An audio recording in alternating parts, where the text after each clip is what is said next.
Hi, I'm Preston Williams, and welcome to another edition of Jazz Talk. Today on our show, we have with us a very special guest who needs no introduction. He's been on the scene for over 10 years and has worked with many greats, from Mulgrew Miller to Wynton Marsalis, Bobby Watson, and Christian McBride, to name a few. He is a multi-instrumentalist and plays various instruments like vibraphone, piano, and drums. Please welcome to Jazz Talk the legend himself, Mr. Warren Wolf. What's going on? What's going on, Preston? How you doing, man? Man, it's so good to have you on the show. You know, Warren, like I said, you've been on the scene for a while, man, and you've played with various musicians, great musicians. Curious to know a little bit more about your background, your humble beginnings. I understand that you are from Baltimore, Maryland. Mm-hmm. Yep. Okay, and just curious how all this started, man. Tell us a little bit about your background. So I look at my career in two different phases. There's ages 5 through 17, and then there's a 4-year gap, which is my college years.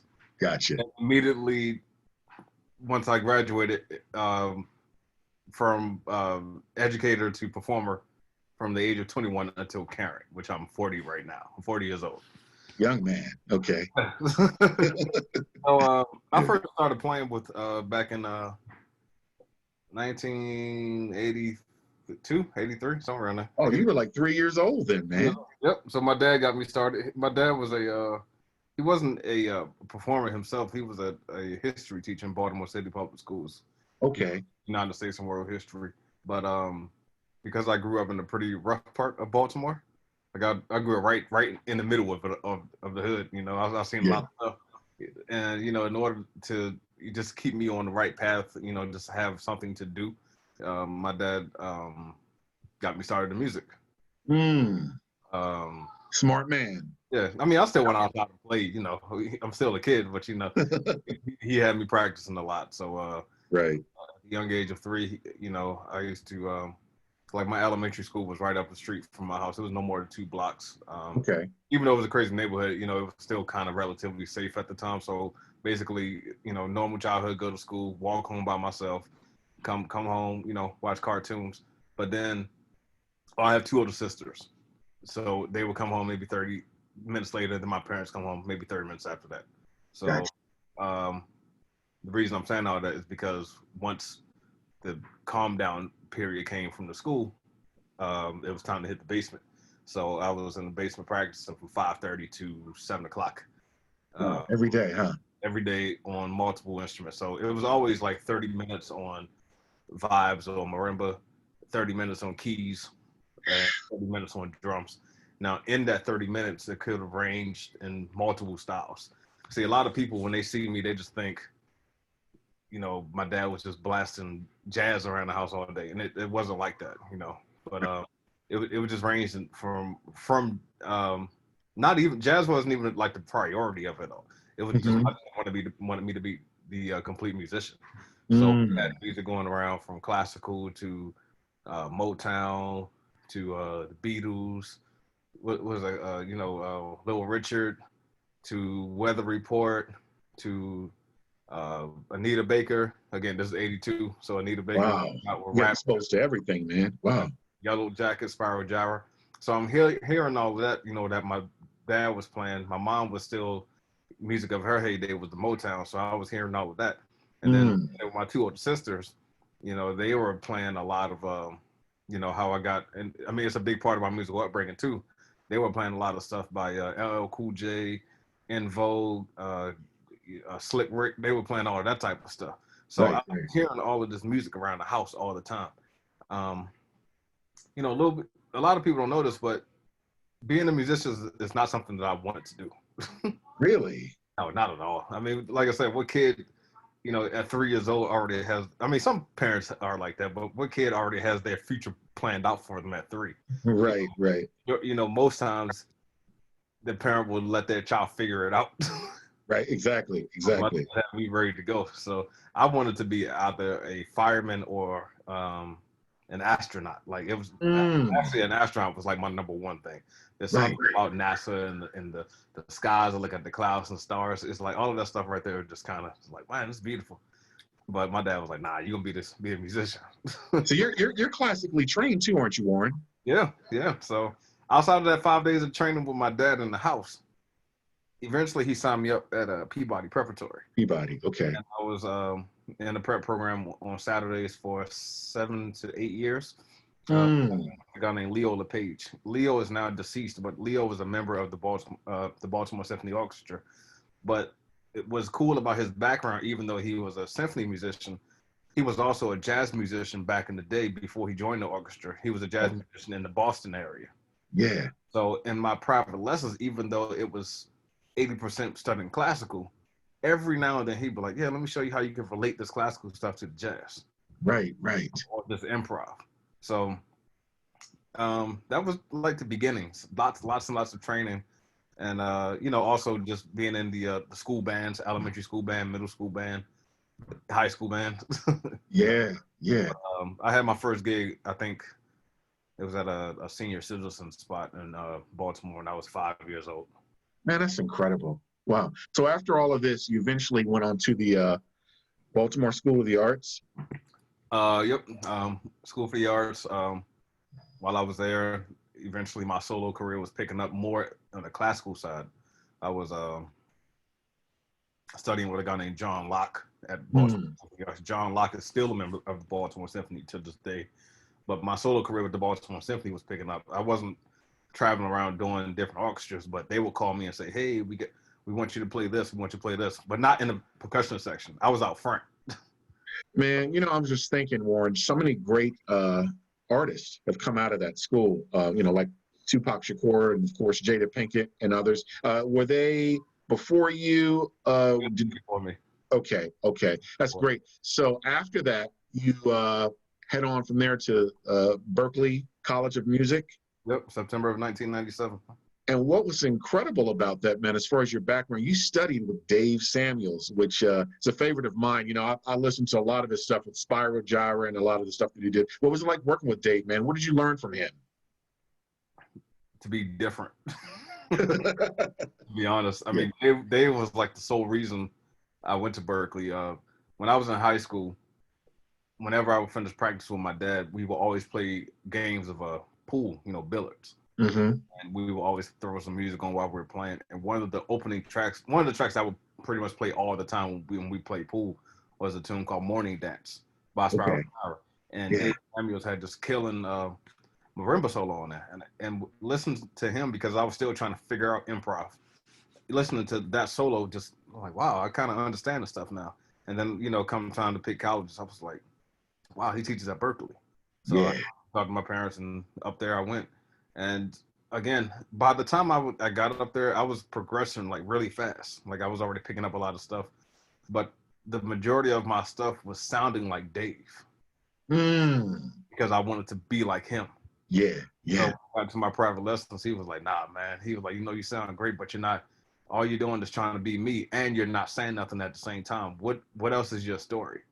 So Dave, my lessons with Dave were not traditional lessons like some teachers are with students, like do this and do that and do that. I honestly believe, just like how my dad did with me, the best lesson was to just play as much as possible. It's kind of like, how sometimes what they say, the best lessons are in the streets, at least when it comes to music. It's like, I mean, school is very helpful. I'm not knocking that, but sometimes you just got to go and get your butt kicked by your teacher. So when me and Dave were doing our lessons, he would pull out these tunes that he knew I couldn't play, but he would like, you have to try. So me listening to him destroy me playing wise in a good way, made me better. I was like, okay, I have to strive for this. If I want to do this at a certain level, I have to like be for real. So that's how you found your voice, Yep. Yeah, that's wow, unbelievable. So after Berklee, you're on the scene, I guess, in Boston, gigging a little bit, playing, and then eventually, I guess, not long after that, maybe a year or two, you became an educator, man, teaching percussion, which was like, wow, Yeah, that came out of nowhere. My wow. They called up like a year after I graduated, and they said, "Hey, we have a job opening. You want to do it?" And I said, "Yeah, sure." So I was teaching a class for freshman drummers called Entering Keyboard for Freshman Drummers. And since I was there, they said, well, even though a lot of people didn't know who I was, They was like, well, we're going to throw some vibe students your way, and who if some drummers would have studied with you too, that's cool. Because my main gig when I was living in Boston was actually on drums. People knew I played vibes. They also knew I played piano. But the Yeah. majority of the time I was Warren Wolf the drummer. Right. However, if you want Warren Wolf the vibraphone player, we can get him, but that's more like special appearances. We're gonna have to come up with some more money. Hear you. I hear you, man. I hear you. You know, I can tell just by your playing. I mean, you're heavily influenced by guys like Milt Jackson and Bobby Hutcherson as well, right? Those two guys, I'm sure, are really. Definitely. But surprisingly, I'm definitely inspired by them, but those are really not those. That's not my main ones. Actually, my main inspiration that has nothing to do with the vibes. Really? Yeah. Wow. Wow. You know, Could you think and guess who that might be? well, I'm sure. I know your background, man. You like it all. You know, I mean, from Weather Report to Return to Forever Chick Corea, of course. I'll give you. He's definitely one. I'll give you a his His Okay. centennial birthday was yesterday. You said his birthday was yesterday? Centennial birthday. He's not. He's not here. He died years ago. He died in Oh, the 50s. oh, wow, wow, wow. Give me a clue, Warren. Give me a clue. Saxophone.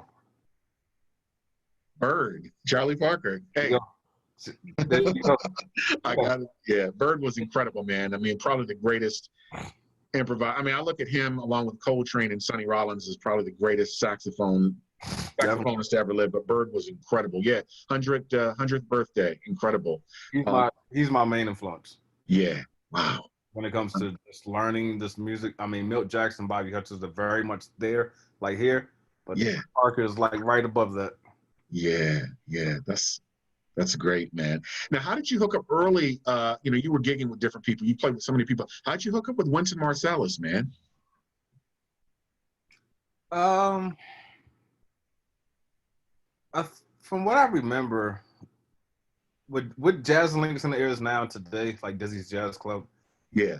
At the time, I did a couple shows at it was called the Kaplan Penthouse, which was a part of Juilliard, Okay. and like pretty much they took that vibe and put it into what Dizzy's Jazz Club is now in New York City. Right.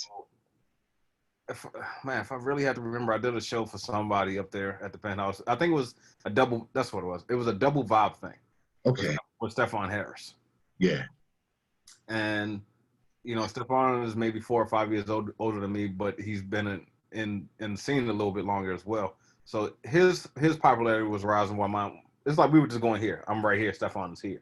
Right. So eventually there were some gigs that he probably can't do, and just like anybody would do, because I'm doing it for some younger folks too. You pass them off. I can't do it, but I know somebody who can do it. Right. So I think I did this show. Oh man, I forget the show. It was my first. They just called it Jazz Blinkers because of my that one show I did. My name was already in the system, kind of. They were like, oh, call this guy because he can play. So they had this one big band show, and it was like we're going to do the music of Lionel Hampton and Benny Goodman. Mm-hmm. Like, you want to come do it? And I think I was only 24 years old at the time. I said, sure. So when I got there, the Wynton was there with the big band, and for me, there's no given rule, but I had the mindset like, okay, Warren, go ahead and just kill it. No matter how big or small the part is, just do what you got to do and make a good impression. And Right. since that time, I've just maintained a great relationship with that entire organization, the Uh, whole Jazz and Lincoln Center family. that's beautiful, man. Yeah. Yeah. That's beautiful.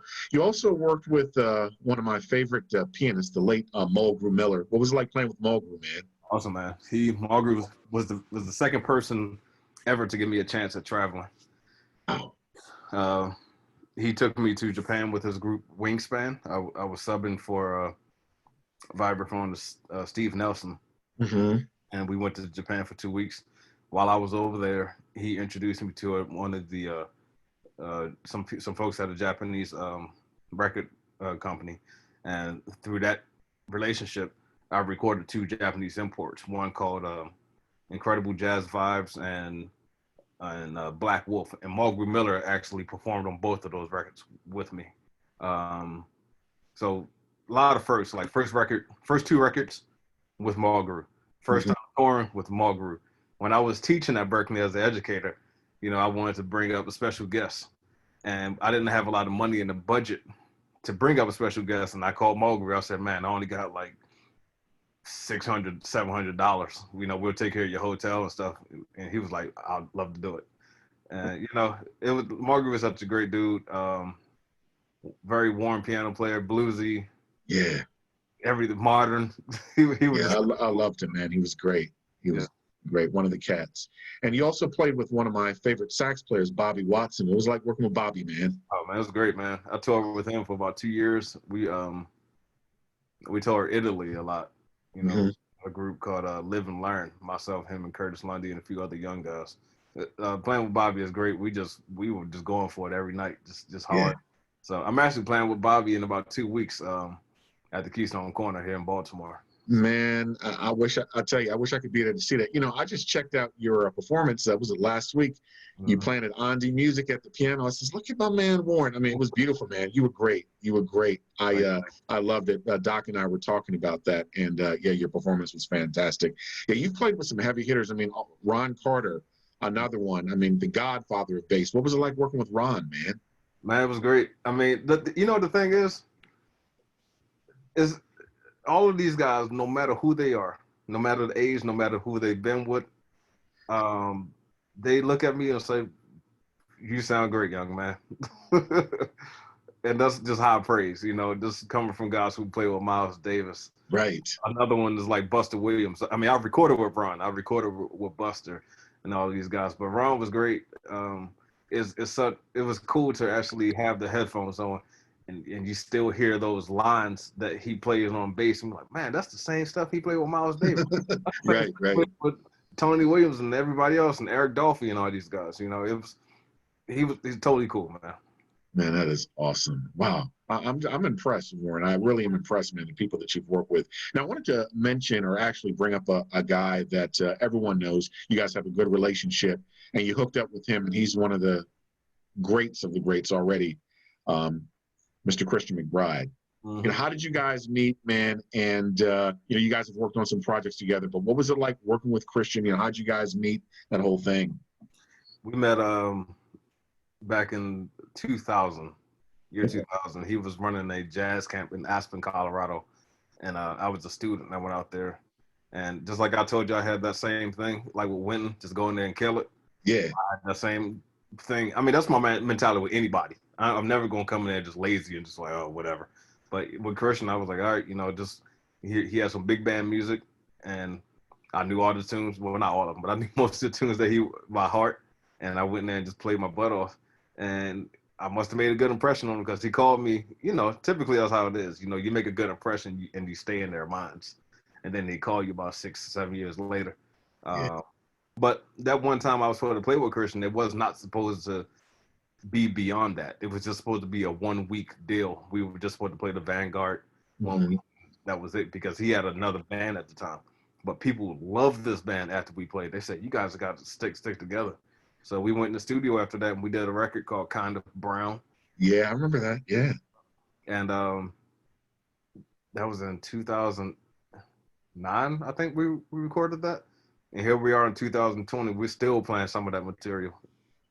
Wow. Like I think the last time I played with them before the whole country got shut down was in March. We did a couple gigs in Arizona, and we made 2 records with that group. We made another one called People Music. But still playing music from Kind of Brown and People Music. So it's playing with Christian is awesome, man, because he's like the father of the bass right now. He's like taking over Ray Brown's spot almost. He sure is. Yeah, Christian is all over the place, man, and just an incredible musician and a good dude. I wanted to ask you about, you being a multi-instrumentalist and you're great on piano, great on drums, great on vibes. Is there one in particular? I mean, of course, you're known for being a vibraphone player, but do you feel equally as comfortable playing piano or drums? Like if they said, what, man, why don't you just play drums, for this set for like maybe the entire weekend with the band, you'd be cool with that? Sure. Man, there's no question about that. I mean, just like the past couple of weeks, I've just been doing nothing but, I would say before last night, the month prior to that, I've been doing nothing but piano gigs. Wow. I want to keep that up, and then I'll easily throw a drum gig in there and still do that. But it's much easier to be on vibes. I mean, that's just for another reasons. Other reasons, like I don't have to play the entire time because when I'm on drums, it's like, all right, I got to work the entire time. So, Right, but right, no, right. I'm totally comfortable on all three instruments. It really doesn't matter. Hmm. Brother, I'm telling you, you were so gifted. I wanted to talk to you. Like I said, I've listened to lots of your work. Reincarnation is special to me, man. There's a song on there that you have touched my heart. I recently lost my mom too, and the one that you wrote for your mother called "For Ma," that Yeah. was, I love that one, man. That one, that's close to my heart, man. I'm serious. I love that tune. That was beautiful. And yeah, like I said, your work, your body of work speaks for itself. And of course, your name has gotten around, man. Everyone in this area is I'm always hearing Warren Wolf constantly. And I've caught you, like I said, a couple of times, and you've performed also at Keystone. Now, I wanted to ask you. Now, you have some hobbies, man. You're like a weightlifter. Mm-hmm. You still doing that? Always. I mean, I haven't actually been in the gym since March. I mean, I have equipment now in my house, which is Right, actually right. cool because I can actually just like go for more reps because when I'm in the gym, it's more of a man ego macho thing because you see all these other dudes around. You be like, yo, let me get a set. Let me get a set. Right, right. I really don't need that no more in my life right now. But between that, hiking and running and Yeah. sometimes general, but there's not a day when I'm not moving or doing Man, something. you're fit, man. Every time I see you, you always look like you're in good shape. You're just one of those brothers who will never be out of shape. You're always doing something. And you said you got what, 5 kids, so they're going to keep you on your toes. You're going to be active. I also wanted to ask you about since this COVID-19 going on right now, and a lot of musicians are quarantined. And of course, you do stream some of your things online. Are you working on any projects right now, like after this is over? Like, you know what, I want to go out on a tour with Christian again, or I want to do this, or maybe put this solo piece out. What are you working on right now? And Well, right. Even after things shut down, like a week and a half after that, we were back in the studio, and I recorded a Christmas record for Mhm. Rock Avenue. So that record is actually preparing to come out on the 18th of next month. Oh man, that's fantastic. That was my take on Christmas classics. It's very short, to the point. I think we did 14 tracks. Each track is no more than 4 minutes because I was aiming for more radio play. And the idea behind this record is to sell it every year, and just do Christmas gigs every year where I can always do this record. Mhm. Um, so far, I haven't really thought about anything else to do. If I had to think of, I mean, I have a lot of plans that I want to do. Right, right, right. Everything doesn't resolve around just traditional jazz. I mean, it's jazz in some way, but I've been thinking about doing like a Latin record. Oh wow. I've really been like the barbershop I go to. I go to a Dominican barbershop, and Yeah. I'm in there. They're just playing Latin music all day. Oh man, giving you some ideas, huh? Yes, Wow. that gives me some ideas. I've thought about doing a rock record. There's a funk record, funk soul record that I'm thinking about doing. So I have ideas that I want to do. Also, I've been doing since I'm home, since all of us are home. Um, I've been doing a lot of work on Logic, the Hmm. program, and just creating tracks on there for people, creating them for myself. So that's another thing I could do. Just do a record where I'm playing everything. You know what I mean? So we'll see. I mean, there's stuff in the works. So Yeah, yeah. I was going to ask you also, Warren. I've interviewed lots of musicians, and a lot of them, of course, are teaching online. Are you teaching any courses or working with any musicians online right now? yeah, so well, not full time. I'm currently employed at two schools right now. I'm at Peabody Conservatory. Okay. This is my third year coming up. See, the second or third year, and Yeah. I'm also teaching at the San Francisco Conservatory of Music. I've been there for 4 years now. Now, have you made any recordings of maybe just solo piano or maybe just something with just drums? Because I would love for you to release something like that, man. I mean, I love your touch. Mm-hmm. When I was checking you out, as I said, when you were at Andy Music, like I said, that was really one of my first times hearing you play. I mean, I've seen you on drums, but piano, I almost forgot that you had played that, and I asked Doc. I said, I didn't know Warren played piano. He said, yeah, man. He said he plays everything. But have you ever considered maybe releasing a solo piano record? I haven't thought about that. That could be something to do in the future. Yeah, yeah. Good. Now, are there any musicians out there that you have wanted to work with that you've never maybe worked with before? Because, like I said, you have quite an illustrious career and you've worked with many people. But is there anyone that you have your eye on? So, man, I want to work with him. Maybe my next project, I'd like to do something with him. Any musician? Yeah, the one that really comes to mind is Chick Corea. I just had him on the show about a month or so ago, and he's focused on his academy, man. That's his thing, the academy. But yeah, he's just an incredible musician, and we were talking offline about one of his recordings. That's still one of my favorites. Now he sings, now he sobs. Oh yeah. With Roy Haynes and those guys. But Christian, listen, I called you Christian. I says, man, listen, Warren, I want to thank you so much, man, for being on the show today. You're just a pleasure to talk to. Love your music, man, and look forward to seeing you again perform. And hold on, I'm about to close out the show. Okay. You've heard it from the great Warren Wolf. And as the saying goes, if the music grooves and makes you move, it must be jazz. I'm Preston Williams with Jazz Talk signing off. Peace.